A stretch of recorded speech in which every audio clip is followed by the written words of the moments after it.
Hello there, BookTube. My name is Daniel. Welcome back to my channel, Guilty Feet. Na na na na. Na na na na.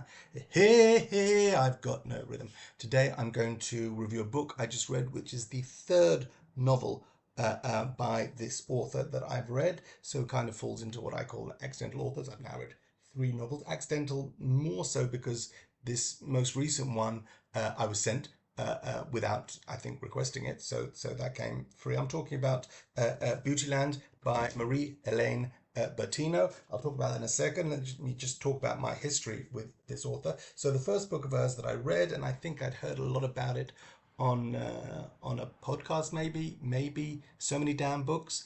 And this is 2 a.m. at the Cat's Pajamas, which I must have ordered and received secondhand. This is a UK hardback from Picador, and I read this in 2016. I love this, really love this. This is just a delightful, charming read, something I can lend to anybody who wants something light and but you know, clearly with some intention behind it and some meat to it. And I really was impressed with this. I heard it being interviewed and I thought, yeah, this is an author that I will probably continue to watch. Yet there's some sentiment in here, but I'm not somebody who's against sentiment per se. I cry at everything. I cry at TV ads. I cry in books, even when I don't enjoy the reading experience of the books. They make me cry. We'll get to that. So it's not that I'm anti-sentiment in any way, and this I think had the right balance. I love this 2 a.m. The Cat's Pajamas. If you're looking for a literary but sort of light, accessible, fun, intelligent read with just a great story and great heart, I recommend 2 a.m. in the Cat's Pajamas by Marie-Helene Bertino. After that, her next novel published was Parakeet. I've got this. I must have bought this secondhand from America. This has got a sticker on it. I mean, the point is it comes well covered, but the sticker over the title of the book is from the West Tisbury Public Library. Shout out to West Tisbury. I have no idea where that is. I should assume somewhere in the States, but I couldn't tell you east, north, west, or south. Interestingly, the checkout label at the back, this book does not seem to have been in high demand. So I would have picked it up relatively cheap, and I read this. I think I was a little bit nervous about the reviews. I had such a great experience with 2 a.m. in the Cat's Pajamas, so this was a sort of follow-up. I'm going to press on with this author, and found this sort of fell on the wrong side of twee. It starts with a woman on a, well, I can read the beginning. It's because it's a great twee opening for a novel. 1 week before my wedding day, upon returning to my hotel room with a tube of borrowed toothpaste, I found a small bird waiting inside the area called the antechamber, and know within minutes, I find a small bird, the tense is important, and know within minutes it is my grandmother. Okay, and it sort of goes on from there, and it's sweet and odd and magic realism. I don't know if it's me just making a bird your grandma. I don't think terribly original was the problem I found with it. And it plays out in the way it plays out. And okay, it was a bit of a come down, a bit of a letdown for me after 2 a.m. The Cat's Pajamas. Sweet, but perhaps a little more saccharine, a bit too much artificial sweetener. Not that I can drink real Coke anymore, but this wasn't Coke Zero, this was more Diet Coke, with that aftertaste.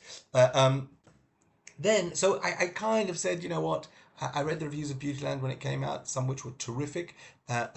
Dakota Johnson claims this was a book that she will recommend to people for the rest of her life. Who knew Dakota Johnson had a book club? I mean, I'm guessing some of you knew that Dakota Johnson had a book club. I didn't know. I'm sort of not terribly active on Instagram. I take a look, but I don't live on Instagram the way I used to perhaps live on Facebook, and don't do that anymore. But anyway, Dakota Johnson has a book club. She recommended this, I think, when it came out hardback. Also blurbed on the back by Kaveh Akbar. It's impossible for a book to feel this fun and this urgent. Beautyland is a miracle. I'll be rereading it forever. Really, will you, Kaveh Akbar? It makes me trust you just a little bit less, because Beautyland is okay. And I cried, and it's sweet, and the premise here is that our narrator, Adina, is born on the day the Voyager launches, sort of circa 1977, which I'm guessing, if I didn't do a whole bunch of research, I could probably find out was also the year Ms Bertino was born. So there's a little bit of authorial insertion of oneself into the story. I don't want to suggest too much, but Of the three novels so far, I found this the most twee and mannered, and found that problematic. So Adina is born the day Voyager launches, and believes her whole life that she is an alien, been sent to planet Earth to report and to observe and report. And when she's a young woman, she takes a fax machine from her single mother, and keeps it in her bedroom, and narrates how she sends faxes, and the faxes go to the aliens who've placed her on Earth. And importantly, she gets responses. Printed pages come out of the fax giving her further instructions, or asking her for clarifications, or answering her questions. It's unclear. It's unclear even if it's supposed to be unclear. Are we supposed to think this is her mother helping her acclimatize?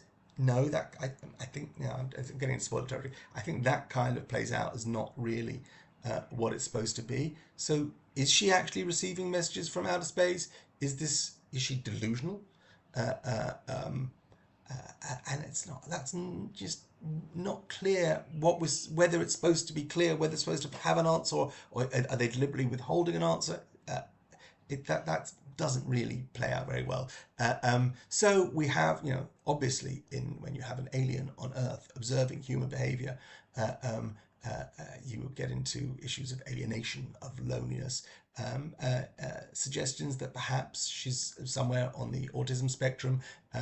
The reason they like you, Adina, is because you're so funny, but she's not ever intentionally funny. But then people seem to like her because she's so honest and straightforward and literal. But somehow she goes through life and high school and gets the lead part in a production of Our Town, but doesn't win an acting scholarship. It's all just sort of plotty, plays out, sort of doesn't really come together. She has not one but two gay best friends, so that kind of removes the sexual tension from her important teenage years. But there is some, and she likes somebody, but then he turns out to be a dick, which again is not a reason to remove yourself from ever having a relationship again, because teenage, well, I think it was even preteen. I think she's supposed to be like 12 when some guy in a car takes out his genitals and waves them at her.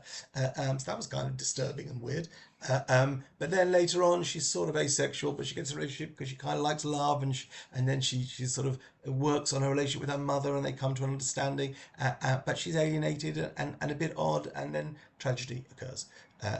Not one, but several sort of tragic things happen in her life, and I'm sort of getting towards this is now the last third of the book, where she evolves, and she grows up, and she moves to New York, and she has a sort of very ordinary life, and then somehow magically someone takes all the writing that she's done, all these faxes she's sent and received, and says this would make an amazing book, and she becomes like some kind of cult leader.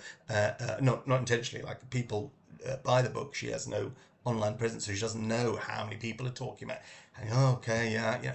It was all sort of plots lifted out of a handbook of what plots could we put in a modern literary fiction work. None of them, again, seem terribly original or necessarily thought through. There's an undercurrent here.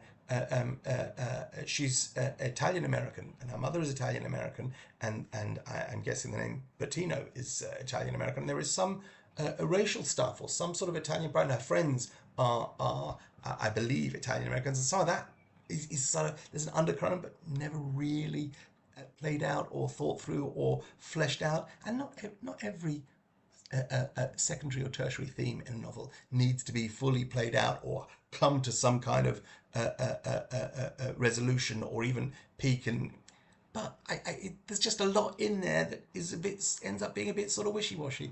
And then again, spoiler, towards the end, as I say, these tragedies occur to the people in Adina's life, and she just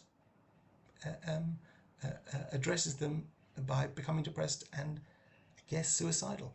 Sort of the alienation. She's been alone on her planet. No one's coming together, and the ending is incredibly downbeat, and which just made me feel like, well, what were we doing here?